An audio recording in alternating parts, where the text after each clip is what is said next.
Bonjour et bienvenue à l'émission Chrétien comme Christ. Nous allons continuer notre partage sur le thème de l'imposition des mains.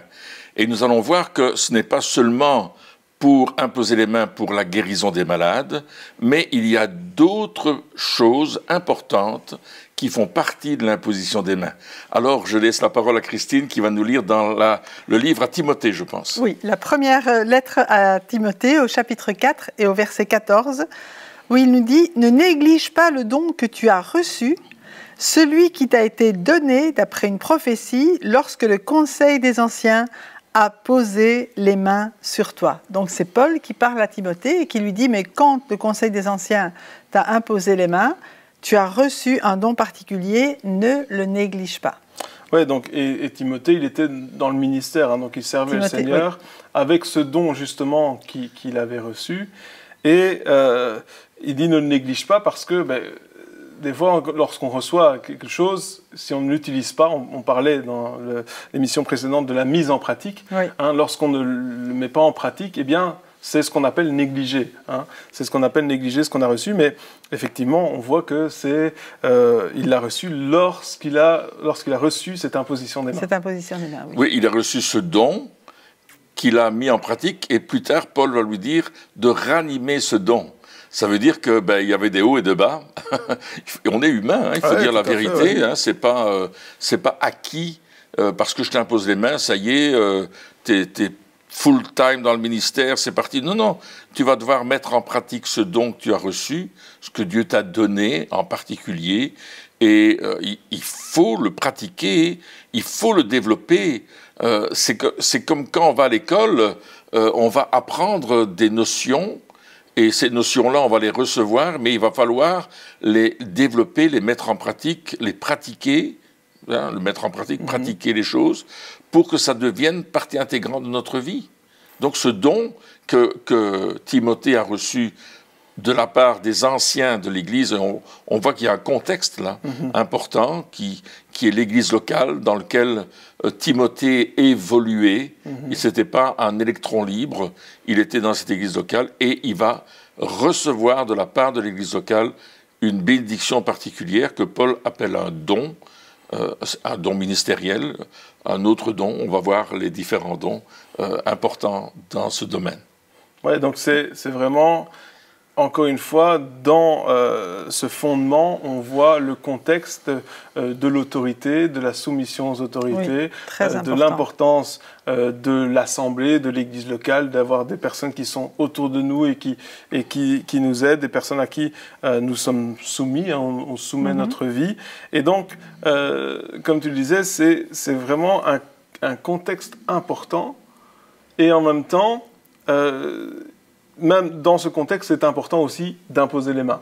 Hein, donc, c'est important d'être dans ce contexte, de dire, OK, je vais me soumettre et je vais travailler en équipe. Et puis, c'est important aussi pour les autorités, pour les personnes qui sont en autorité, de dire, je ne vais pas garder cela pour moi, hein, que ce soit les pasteurs, les apôtres, les prophètes, enfin, peu importe. On ne va pas juste garder ces dons-là pour nous, mais on va aussi transmettre, on va aussi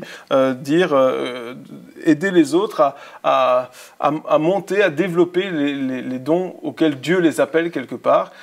Et en tant qu'autorité, nous avons aussi une responsabilité de transmettre ces dons. Exactement. Et tout ça vise aussi la multiplication. Parce qu'on n'est pas des vedettes, on ne peut pas tout faire nous-mêmes. Donc c'est important de multiplier. Si on veut que l'Évangile se répande, il faut cette multiplication. Et ce que ce passage nous montre aussi, c'est que tout ce que Dieu donne est important. Et qu'il faut donner de la valeur aux dons de Dieu qui nous sont communiqués, notamment par l'imposition des mains. Si Dieu dit « Ok, je vais lui donner tel don », c'est parce qu'il veut justement se manifester à travers ce don pour les autres, sachant que les dons que nous recevons, c'est pas pour nous-mêmes. Je veux dire, c'est pas pour notre profit, mais c'est toujours pour le profit de l'Église, c'est pour le profit du royaume de Dieu, c'est pour le profit de l'avancement de l'Évangile. Et Dieu, je veux dire, c'est dans ce sens-là que nous sommes prédestinés à recevoir des dons de la part de Dieu pour exercer une fonction particulière ou un ministère ou un service particulier, mais tout est important. Et si nous négligeons ces choses-là, eh bien, nous sommes en deçà du plan que Dieu a pour nous. Ouais, comme il était dit dans 2 Timothée 1, verset 6, ranime la flamme du don que tu as reçu. Et c'est vrai, hein, il y a des fois, eh bien, on en a marre, voilà, on est fatigué, il y a des choses qui nous arrivent, des choses qui font que on laisse un peu de côté ces dons qu'on a reçus. Et il faut se dire, c'est pas qu'il faut dire, ah ben maintenant j'ai raté, c'est foutu, c'est fini. Il faut dire, ah non, j'ai laissé ça de côté, c'était pas juste de ma part, je vais ranimer ce don, je vais recommencer. Et on a des témoignages comme ça. L'autre jour, j'avais un témoignage d'une dame qui était dans un ministère de louange, et puis elle disait, voilà, pendant des années, j'ai arrêté parce que des personnes avaient critiqué, ou voilà, j'avais été découragé, ce qui peut arriver à tout le monde. Mais elle me disait, mais je sens le Saint-Esprit qui est là et qui me dit, ce don-là, je te l'ai donné, c'est pas pour que tu déposes ton instrument et puis que tu ne fasses rien avec, je te l'ai donné pour que tu puisses aller de l'avant avec ça. Et elle me posait des questions, me disait, mais est-ce que tu crois que ça vient de Dieu? Je dis, c'est certain, évidemment, c'est de Dieu. Tu ne dois pas rester comme tu es, tu dois peut-être prendre un temps pour demander pardon, pour avoir justement laissé les avis extérieurs influencer les choix. Et puis je dis, mais remets-toi dans un groupe, soumets ça aux autorités. Et elle m'a réécrit quelques mois plus tard en me disant, mais ça y est, je l'ai fait. Je me suis soumis aux autorités, j'ai recommencé, et effectivement, j'ai vu que Dieu agissait encore plus fort maintenant qu'avant. Donc, quelque part, des fois, justement, avec ces dons qu'on a reçus, il peut nous arriver, évidemment, de laisser la flamme, pas s'éteindre, mais être toute petite. Et puis, à un certain moment, il faut dire, non, je ne vais pas laisser, parce que nous avons été créés pour ça. Nous avons été créés, Dieu nous a donné cette capacité, pas pour qu'on la mette de côté, mais pour qu'on puisse la développer. Et ces capacités, bien souvent, elles nous sont données par imposition des mains. Justement. Et ce que je vois avec Timothée, c'est qu'il vivait dans une église locale, dans un contexte local, et les gens ont vu sur Timothée quelque chose. C'est pourquoi ils lui ont imposé les mains. Timothée est sorti du lot quelque part. Il avait déjà en lui cette prédisposition que le Saint-Esprit lui a donnée pour qu'il fasse quelque chose de sa vie par rapport au ministère. Et ils ont reconnu sur lui. C'est pourquoi les anciens, ayant reconnu Timothée dans l'appel qui était le sien, ont confirmé cet appel par une imposition des mains. Absolument. Ouais. Et là, Dieu est intervenu par prophétie pour dire, voilà, aussi le don que tu as reçu. Mais ce qui me touche dans le 2 Timothée 1,6, c'est pas ranime le don, c'est ranime la flamme du don. Le don, il est toujours là, mais c'est juste comme si la flamme, la passion qui allait avec le don, c'était éteint. Et c'est cette passion-là, tu as reçu quelque chose, bien recommence à travailler et à le faire avec passion. À mettre en pratique ce don avec passion. Et on a besoin parfois que cette passion revienne. Oui, c'est ça. Parce que lorsque nous faisons ce pourquoi nous avons été créés, il y a une passion qui est là. Il y a une passion qui est là. Et bien sûr, il arrive qu'on soit découragé. Il arrive qu'on laisse certaines personnes qui n'ont rien à dire dans notre vie parler quand même. Et on écoute ce qu'il ne faut pas écouter. Et puis, on peut être découragé. D'où l'importance aussi de s'entourer des bonnes personnes. Ça, de toute façon, entourons-nous de personnes qui vont nous aider à aller de l'avant. Écoutons la voix du Saint-Esprit qui va nous dire, mais non, ce qu'il a dit là, c'est pas vrai, c'est pas juste, ne l'accepte pas. Et avançons avec les dons que Dieu nous a donnés. C'est vrai, tout à fait. Et puis, il y a un autre endroit que nous voyons dans les Actes des Apôtres où l'imposition des mains va servir pour envoyer des missionnaires. Et on lit ça dans Actes 13, versets 1 à 4. « Il y avait dans l'église d'Antioche des prophètes et des enseignants, Barnabas, Siméon, appelé le Noir, Lucius de Cyrène, Manaën, qui avait été élevé avec Hérode le tétrarque, et Saul. Pendant qu'ils rendaient un culte au Seigneur et qu'ils jeûnaient, le Saint-Esprit dit « Mettez-moi à part Barnabas et Saul pour la tâche à laquelle je les ai appelés. » Alors, après avoir jeûné, prié et posé les mains sur eux, ils les laissèrent partir. Et on voit au verset 4, « Envoyés par le Saint-Esprit, Barnabas et Saul descendirent à Séleucide où ils embarquèrent pour l'île de Chypre. Donc il y a vraiment tout un processus dans l'Église où ils sont en train de faire leur service au Seigneur, ils jeûnaient, ils priaient, ils étaient ensemble. Et puis le Saint-Esprit a parlé, il a dit maintenant, je veux envoyer Barnabas et Saul, et donc mettez-les à part.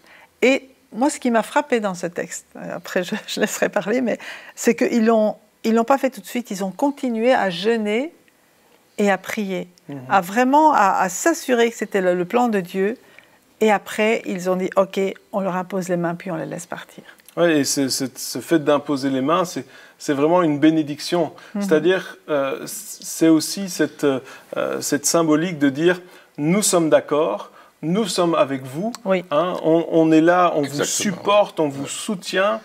Et faire les choses avec des personnes qui nous soutiennent, même si elles ne sont pas là physiquement avec nous, c'est tellement important aujourd'hui. Ouais. On parlait dans les émissions précédentes d'électrons libres, de personnes qui voulaient juste faire ce qu'ils voulaient sans avoir aucune autorité au-dessus d'eux, alors que ici, si c'est écrit dans ce texte, c'est qu'il y a une bonne raison, c'est pour que nous puissions aussi suivre cet exemple et de dire, OK, si je veux aller quelque part, j'ai besoin d'un appui, j'ai besoin de personnes qui ont cette autorité et qui vont pouvoir m'envoyer là où je vais.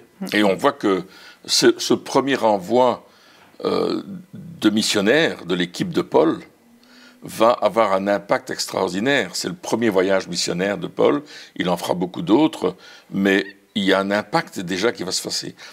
Ce qui est caractéristique de ce récit, de ce texte de la Bible, c'est qu'ils sont ensemble, toute une équipe de personnes. Et je suis persuadé qu'ils vont découvrir ensemble, parce qu'il y avait des enseignants, il y avait des prophètes. Donc la révélation est venue, elle était confirmée par la parole à travers les enseignants. Et Dieu a dit, mettez à part ces deux personnes. Donc il y a vraiment une direction apostolique qui a été donnée pour envoyer Paul et Barnabas et son équipe dans les nations. Et Dieu veut changer les nations. Il veut faire quelque chose. Il veut toucher les nations païennes et non plus les nations juives. Et on sait que s'ils sont à Antioche, c'est parce qu'il y a eu une persécution à Jérusalem. Et le quartier général s'est déplacé à Antioche. Et Antioche devient une base de laquelle on va envoyer des missionnaires qui vont revenir faire leur rapport. Oui. Il y a toujours cette communion, cette communication, l'imposition des mains, la transmission de cette autorité, de cette vision qu'ils ont reçue. Elle n'est pas seulement pour qu'ils s'en aillent et puis on oublie. Non, ça va être un aller-retour et un partage puissant de la part des apôtres. Oui, il y a cette communication qui est là. Il y a aussi le fait que, encore une fois, ils sont conduits par le Saint-Esprit. Oui. C'est pas eux qui le font. Il n'y a pas un vote en disant tiens, qui est-ce qu'on va envoyer. Ils se disent pas on va se baser sur les mérites des uns et des autres ou sur les capacités des uns et des autres. C'est vraiment le Saint-Esprit qui désigne quelque part en disant voilà, c'est eux qui doivent aller, c'est eux que j'appelle. Et ça aussi, le fait d'être totalement soumis au Saint-Esprit et d'avoir une équipe qui est soumise au Saint-Esprit, pas juste une personne, mais tout un groupe de personnes qui disent « Ok, nous voulons suivre ce que Dieu fait », ça aussi, ça a son importance. Et cette imposition des mains, pour moi, elle est capitale. Pas par le fait d'imposer physiquement les mains, bien sûr, ce qui est important, mais le fait d'avoir un soutien, d'envoyer, de communiquer, de supporter, d'être impliqué. Oui. Qu'on soit là ou pas là, être impliqué dans les œuvres. Et je pense que là aussi, dans notre vie personnelle, peut-être que le Seigneur nous met à cœur plusieurs œuvres dans lesquelles il nous faut nous impliquer, que ce soit dans la prière ou même bénévolement, ou peu importe. Des fois, on a des choses comme ça, on se dit « Ah, mais cette œuvre-là, peut-être que je ne peux pas aller avec eux, mais je vais les mettre sur mon frigo et je vais prier pour eux tous les jours et je vais être impliqué aussi là-dedans. » Et ça aussi, ça fait partie de ce soutien qu'on donne aussi aux missionnaires, des personnes qui vont loin pour annoncer l'Évangile. Et c'est vrai que quand on impose les mains à quelqu'un pour l'envoyer, on est on a une responsabilité. On a vraiment une responsabilité sur ces personnes, sur cet envoi. Et pour les personnes envoyées, je crois que c'est aussi comme un monument. Au moment de découragement, au moment d'épreuve, ils peuvent se souvenir, oui, mais je n'ai pas décidé ça toute seule. Ouais. C'est pas moi. Je ne peux pas dire que je me suis trompée. Non, c'est vraiment le Saint-Esprit qui, dans la collégialité, a dit que c'était comme ça. Donc, je ne me suis pas trompée. Et ça, c'est important. J'ai des gens derrière qui prient pour moi. J'ai des gens derrière qui prient pour moi. Et il y a eu cette imposition des mains qui confirmait que c'était vraiment le plan de Dieu. Parce que Paul et Barnabas, la première chose qui sont arrivés, ils se sont retrouvés très vite en prison. Donc, ils auraient pu dire, mais est-ce que je me suis trompé? Est-ce que ça peut arriver si quelqu'un dit, je sais que Dieu m'envoie, le Saint-Esprit m'a dit, sans confirmation extérieure, ben, on va se décourager tout de suite et on va dire, non, c'était pas ça. Oui, et puis ici, c'est pas Paul et Barnabas qui disent, le Saint-Esprit nous a dit. Non, c'est les autres. Chrétiens qui disent, le Saint-Esprit a dit, mettez-moi pas. Voilà, exactement. Donc, bien sûr, ça trouvait certainement un écho dans leur cœur. Effectivement, mais ce n'était pas de leur propre chef. Non, ce n'était pas leur décision propre à eux de quitter cet endroit. Et je pense que quand on est dans ce contexte, je vais dire, de chrétiens, du corps de Christ, eh bien, le Saint-Esprit travaille dans l'unité. Il ne va jamais travailler avec un individu tout seul. Il va toujours travailler dans l'unité, même si c'est pour envoyer ou donner une mission à un individu, ça va toujours se faire dans la communion du corps de Christ. Ouais. Et on voit aussi que dans les Actes des Apôtres, par exemple, à certains moments, ils vont avoir un espèce de problème parce qu'on n'arrivait pas à servir aux tables d'une façon correcte. Tout le monde n'était pas servi de la même façon en même temps.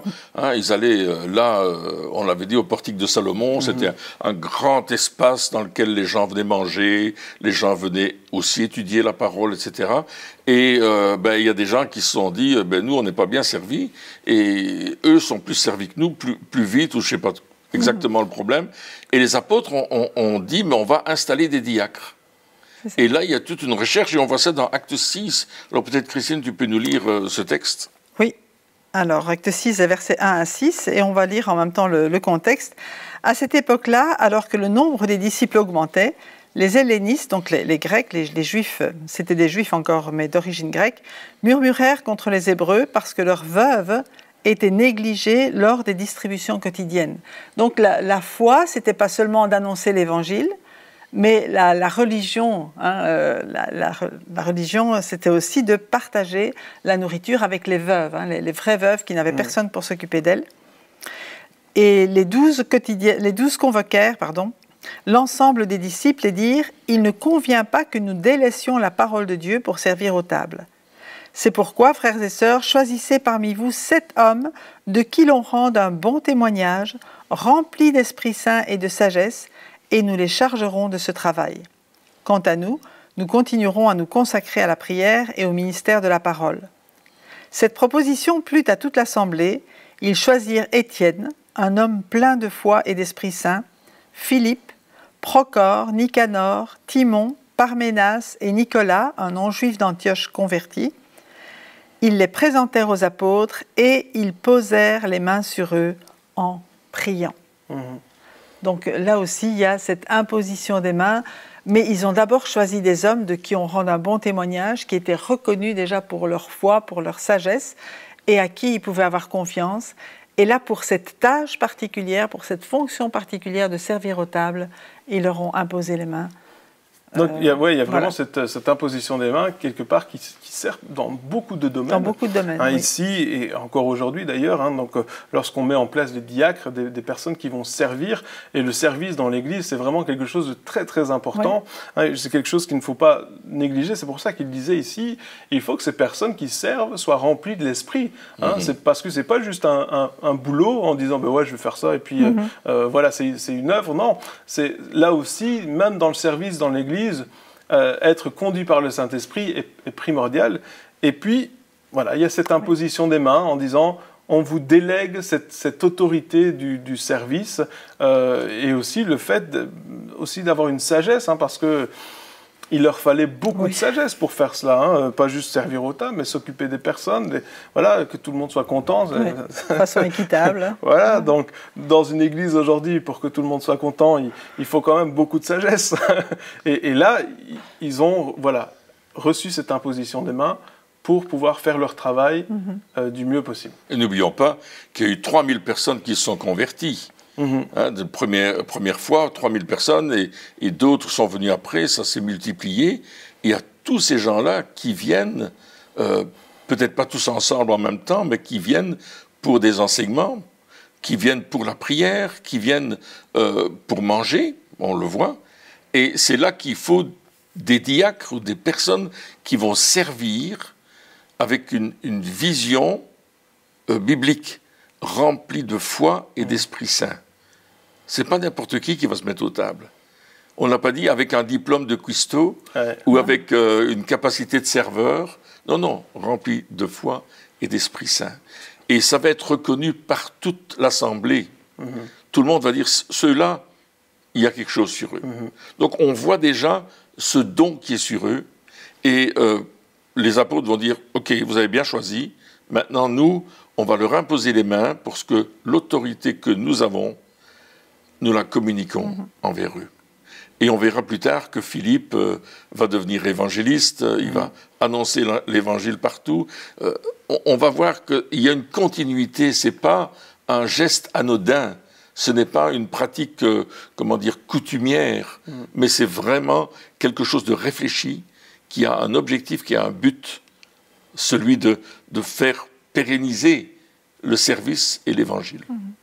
Et en même temps, le fait que ce n'est pas les apôtres qui doivent tout faire. Ouais. Donc là aussi, il faut pouvoir déléguer. C'est vraiment déléguer, disant ce n'est pas convenable que nous, on abandonne ce qu'on est en train de faire maintenant pour servir aux tables. Parce qu'en fait, c'est un peu ça que les autres désiraient. Oui, mais eux, ils sont pas bons, venez le faire vous-même. Mais non, ils ont désigné d'autres personnes et ça montre aussi la complémentarité aussi dans le corps de Christ, la complémentarité des différentes fonctions. Et comme tu le disais, il n'y en a pas une qui est plus petite que l'autre. C'est que chacun, il reçoit pour accomplir une fonction. Celui ou celle qui nettoie l'église, ou ceux, parce que généralement c'est aussi en corporation, sont aussi importants que ceux qui prêchent. Tout à fait, il faut qu'ils le fassent avec le même cœur pour servir le Seigneur. Et ça, ils sont dignes qu'on leur impose les mains pour leur confier cette tâche, qui est aussi une tâche à responsabilité. C'est vrai pour toutes les tâches dans l'Église locale. Oui, tout ça aide à la croissance de l'Église. Et aussi au fait qu'il y ait, que ceux de l'extérieur puissent dire, ah oui, il y a un respect de Dieu dans cette Église. Ça avance. Et puis c'est des personnes quand même remplies d'esprit. Et de foi. Et de foi, et de sagesse. Et de sagesse, il fallait, Et puis, la foi, sûrement, parce que pour les repas, il y avait besoin de multiplication régulièrement, j'imagine. Et donc, toutes ces choses-là, ces tâches-là, qui ont l'air peut-être anodines, peuvent aussi toucher des gens, peuvent aussi avoir un fruit qui dure dans la vie des gens et peuvent amener des personnes à salut aussi. Donc c'est quelque chose qui est important de pouvoir transmettre ces dons aussi, des dons de service. Oui. Et pour apporter la paix, dans ce cas-là, ils avaient besoin vraiment d'apporter la paix pour que tout le monde soit heureux. Il y avait un dernier texte, je pense. Un dernier texte dans 1 Timothée, chapitre 5, verset 22. C'est un texte qu'on cite souvent. Je vais d'abord lire le verset 22 et puis on le redira dans le contexte. « Ne pose les mains sur personne avec précipitation et ne t'associe pas au péché d'autrui. Toi-même, garde-toi pur. » Et c'est là que les interprétations sont parties dans tous les sens, où on dit mais peut-être il faut pas imposer les mains à n'importe qui. Mais c'est dans un contexte bien particulier, et on va lire à partir du verset 17. « Que les anciens qui dirigent bien soient jugés dignes d'une double marque d'honneur, surtout ceux qui travaillent à la prédication et à l'enseignement. En effet, l'Écriture dit « Tu ne mettras pas de muselière au bœuf quand il foule le grain, et l'ouvrier mérite son salaire. » N'accepte pas d'accusation contre un ancien, si ce n'est sur la déposition de 2 ou 3 témoins. Ceux qui pêchent, reprends-les devant tous, afin que les autres aussi éprouvent de la crainte. Je t'en supplie devant Dieu, devant le Seigneur Jésus-Christ et devant les anges élus, suis ces instructions sans préjugés et ne fais rien par favoritisme. Et ne pose les mains sur personne avec précipitation et ne t'associe pas au péché d'autrui.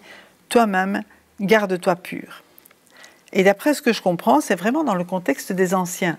N'installe personne ancien si c'est quelqu'un qui vit dans le péché ou qui clairement ne marche pas selon les voies du Seigneur, et toi-même, garde-toi pur et entier pour le Seigneur. Donc, ne participe pas au péché d'autrui en donnant à quelqu'un qui n'en est pas digne, quelque part, hein, une fonction... Qui vit clairement dans le péché. Voilà, qui vit clairement dans le péché. Oui, ça c'est tout à fait ça. Qui vit clairement dans le péché, ne le met pas en place comme ancien dans l'Église. C'est ça. Et c'est pour ça qu'il dit, ne le fais pas avec précipitation, parce que aussi lorsqu'on veut mettre quelqu'un en place, eh bien, il faut apprendre à connaître cette personne, voir comment il se comporte en dehors de l'Église, hein, parce que dans l'Église, tout le monde est beau et tout le monde est gentil, mais Dieu, il connaît les cœurs de chacun, et puis, voilà, la vie de tous les jours, c'est aussi important, le témoignage de l'épouse, le témoignage des enfants, qu'est-ce qu'ils disent de leurs parents, le témoignage des amis, pour dire, voilà, fais attention lorsque tu mets quelqu'un en place, ne le mets pas trop vite, éprouve-le, mets-le à l'épreuve dans sa consécration à Dieu. Et effectivement, le contexte est toujours important. Absolument. Le fait d'éprouver la personne, c'est voir comment il vit dans sa vie de tous les jours. Pas seulement dans la vie de l'Église, où lui, il semble tout connaître et tout faire. Parfois, les gens ont deux visages. Et Dieu nous dit, faites attention. Je crois aussi que les anciens qui ont prié pour mettre des gens en place ont cherché la face de Dieu. Comme à Antioche, ils ont cherché la face de Dieu. On doit toujours, comme tu le disais précédemment, dépendre du Saint-Esprit, que la décision qu'on va prendre soit en accord avec la parole de Dieu, qu'on soit d'accord entre nous aussi. Le collège des anciens doit être d'accord de nommer une personne et de le mettre dans une fonction, parce qu'une fois qu'on l'a installé, la personne est installée. Et si on doit la désinstaller plus tard, waouh, c'est compliqué. Pour la personne aussi, c'est une responsabilité. Hein, et donc, encore une fois, l'imposition des mains, ce n'est pas un jeu en disant, ben voilà, on peut faire avec, et si on se trompe, c'est pas grave. Bien sûr, Dieu nous permet de faire des erreurs, hein, et voilà, ça nous arrive à tous. Mais si on peut éviter de les faire, ça nous évitera quand même beaucoup d'ennuis. Et je pense que si on doit retenir quelque chose de l'imposition des mains, ce qu'on a vu dans ces 3 dernières sessions, c'est que juste la chose la plus importante, c'est d'être conduit par le Saint-Esprit. Dans tout ce qu'on va faire, que ce soit prier pour les malades, transmettre une bénédiction, transmettre une autorité, les dons et les fonctions, le plus important dans tout ce que l'on fait au niveau de l'imposition des mains, c'est de prier avant, de prendre du temps pour être sûr et d'être conduit par le Saint-Esprit, afin qu'on puisse être au bon endroit, au bon moment, prier pour la bonne personne, et puis surtout aussi lorsqu'on a une autorité, mettre les bonnes personnes en place, être soumis dans ce contexte aussi d'autorité.